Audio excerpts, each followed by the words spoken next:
Now there are certain virtues directing the active life of man, which are not about passions, but about actions, such as truth, justice, liberality, magnificence, prudence, and art. But when a virtue is drawn from an object or material species, but the actions which are the materials or objects of these virtues are not inconsistent with divine perfection, nor do these virtues, according to their proper species, have anything by which they are excluded from divine perfection. Again, virtues of this kind are certain perfections of the will and understanding, which are the principles of operations without passion. But in God there is a will and an understanding that lacks no perfection. Therefore these things cannot be wanting to God. Further, all those things which proceed from God into existence have their proper reason in the divine understanding, as was shown above. Now the reason for the thing to be done in the mind of the doer is the art, whence the philosopher says in Ethics 6 that art is the right reason for what can be done. Therefore there is properly art in God, and therefore it is called Wisdom 7:21. The artist of all taught me wisdom. Again, the divine will in those things which are other than itself is determined to one by its knowledge, as was shown above. Knowledge, on the other hand, is prudence, which directs the will to action. Because according to the philosopher, in Ethics 6, prudence is the right reason for actions. Therefore there's prudence in God. And this is what is said in Job 26, with him is prudence and fortitude. Still, it has been shown above that from the fact that God wills something, he wills those things which are required of him. But what is required for the perfection of something is a duty to each. Therefore there is justice in God, whose it is to distribute to each one what is his own. Whence it is said in the Psalm, "The Lord is just, and he loves righteousness." Further, as has been shown above, the ultimate end for the sake of which God wills all things does not in any way depend on those things which are for the end, neither as far as being, nor as far as any kind of perfection. Therefore he does not want to share his goodness with someone in order to gain something from it, but because it is appropriate for him to share it as a source of goodness.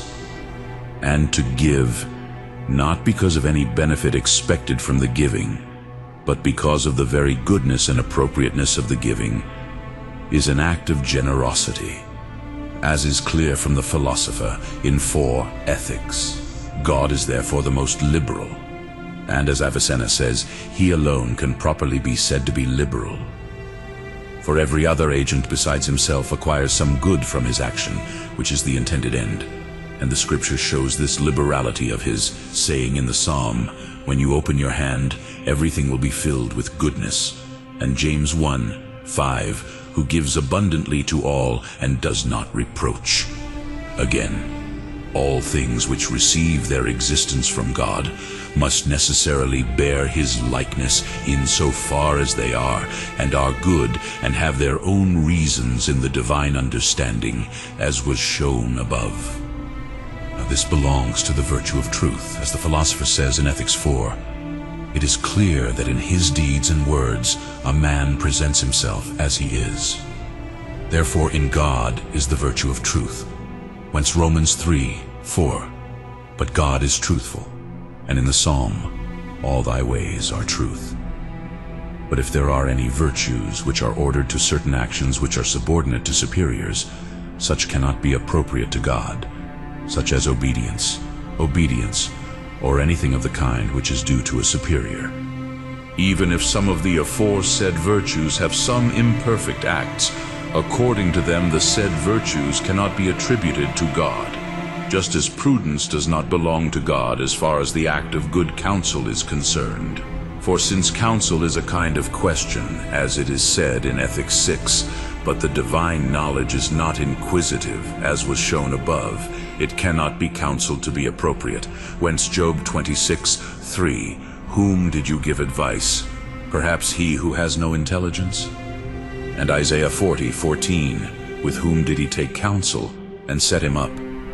But according to that act which is to judge of counsel and to choose the approved, nothing prevents prudence from being said of God. It is sometimes said, however, that the counsel of God, or because of the similitude of concealment. For plans are made in secret, whence what is hidden in the divine wisdom is said to be counseled by similitude. As is clear from Isaiah 25:1, according to another letter, "Let your ancient counsel be true," or inasmuch as it satisfies the consulters. For it is even without the discourse of the intelligent to instruct the inquirers. In the same way, justice cannot belong to God as far as the act of exchange is concerned, since he himself receives something from no one. Whence Romans 11:35. Who gave to him first, and will it be repaid to him? And Job 41:1. Who has given to me before, that I may repay him? However, we are said to give something to God by similitude, inasmuch as God accepts our data. Therefore, commutative justice does not belong to him, but only distributive justice. Whence Dionysius says, chapter 8 of De Divinis Nominibus, that God is praised for justice as distributing to all according to their dignity. According to Matthew 25:15, he gave to each one according to his own virtue. But it must be known that the actions about which the aforesaid virtues are concerned do not depend, according to their reasons, on human affairs. For it is not for man alone to judge of actions, to give or distribute anything, but for anyone who has understanding. However, according to the fact that they are contracted to human things, they somehow take their appearance from these things, just as the curve in the nose makes the appearance of an ape.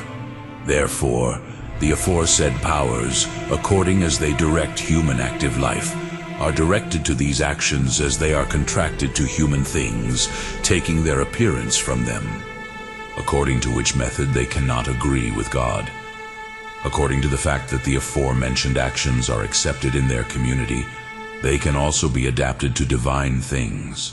For just as man is a distributor of human things, such as money or honor, so is God of all the good things of the universe. Therefore the aforesaid virtues are of a more universal extent in God than in man.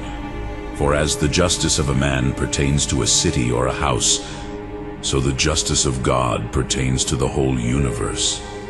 Hence also our divine virtues are called exemplars. For things which are contracted in particular are likenesses of absolute beings, as the light of a candle is to the light of the sun. Other virtues, however, which do not properly belong to God, have no model in the divine nature, but only in divine wisdom, which includes the proper reasons of all beings, as it is with other corporeal things, as the light of a candle is to the light of the sun.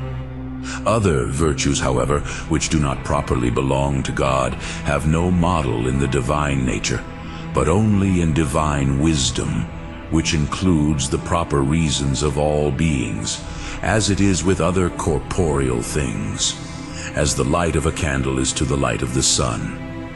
Other virtues, however, which do not properly belong to God, have no model in the divine nature, but only in divine wisdom, which includes the proper reasons of all beings, as it is with other corporeal things.